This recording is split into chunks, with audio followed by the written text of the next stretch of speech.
Улс төрийн зорилготойгоор тарааж байгаа гүтгэлэг цуурхал худлаа яриа болгоноос хөөцөлдөх амаргүй байна л да. Тэг өчигдөр би тэрийг үзсэн.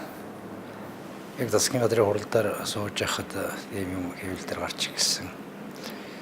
Өнөөдөр бол нэмээд оюун эрдэнэ гишүүнийг хөрсгөөс уруулаа гээл ингээл угсрал арга хэмжээнүүд хийж явах шиг байна. Би хөрсгөхийн засгийн газарт орсон үнэн өнөөдөр хүртэл ажиллаж байгаа үнэн томилогдсон сошиал хугацаанд ерөнхий сайдтай санал зөрхөн байлгүй байх. Ам мөрөж үзээгүй юм байна.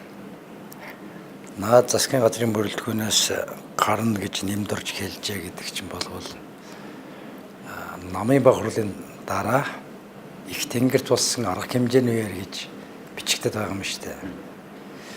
Би намын баг хурал тараад нам дээрээс шууд яам дээр ажил дээр ирсэн. Тэрийг тэнгэрт арга хэмжээ болсон гэсгийг мэдэхгүй. Дараа чинь ямар ч арга хэмжээнд оролцоогүй. Хэн нэгэн их хурлын гишүүдтэй би бас уулзаагүй. Яг баг хурлын дараа уулзсан хүн бол инх төвшин бит хоёр. Тэгээд тэндээс гараал тусах ажил руу явсан. Ийм л юм болсон. Баг хурлын дараачийн арга хэмжээнүүдийн тухай. Тэгэхээр наадах чинь болвол жинхнээсээ зохиож тарааж байгаа улс төрийн захиалгад явуулгал гэж харагдаад байгаа шүү дээ. Өнөөдөр оюун эрдэнэ өрөөсөн гэдэг тавьчихаар нь энэ зохиол өргөжлөлтэй юм байна гэж би ойлгосон. Ийм л зүйлийг би одоохондоо хэлэх байна. Ер нь бол энэ яс аях гэдэг юм чинь бол хэцүү шүү дээ. Одоо ерөнхийлөгч бид хоёрын хооронд яс аян их чар мөргүүлж байгаа. Ерөнхий сайд бид хоёрын хооронд яс аян ар мөргүүлж байгаа. Тэгж амьдрдаг хүмүүс байна. Тэгжээж өөрийнхөө зорилгыг биелүүлэх гэж оролддог хүмүүс байна. Энийг дэврэгдэг хөлсөөр тэр юугийн материалын хэвлдэг хэвл мэдээлэл байна.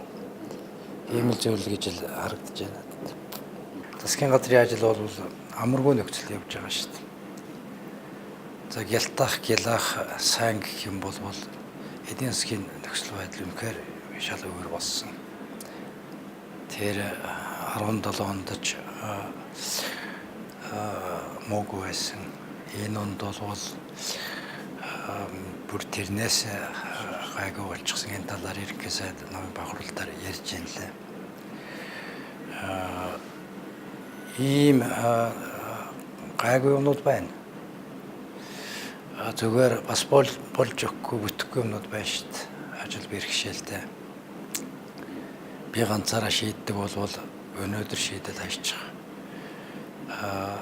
Олны дургүйг хүргэсэн ич жухмаар юмнууд байна шүү дээ. Шийдэх гээд зүтгэхлээр занд дээрээ хяндаг шүүдэг газрууд нь бодлуулад шийдвэр гаргах ажлыг саарамжуулж байгаа бэрхшээлүүд өндөө байна. Энийг ярих юм бол жиштэй сэдвийн асуудал. Жиштэй сэдвийн асуудал. Ямар ч байсан энэ жилийн хувьд бол эдийн засгийн нөхцөл байдал бол эрсээр болж байгаа. Төв цэвэрлэхийн ажлууд явж байна, сургууль цэцэрлэгийн ажлууд явж байна.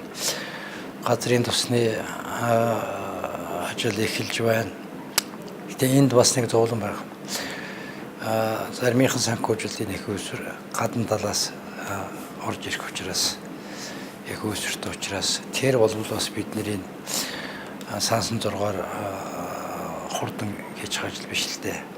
Карманаас шууд мөнгө гаргаад ажил эхлүүлчих ажил биш учраас цаг хугацааны нэг жаахан бэрхшээл байгаа. Гэхдээ төлөвлөсөн ажлууд явж л байна шүү дээ. Наадах чинь бол яг та ерөнхийдөө бол энэ саармагжуулах гэсэн Тэгээд бүдлээ утгах гэсэн юм л юмнууд л яваад байна л да. Гол нь.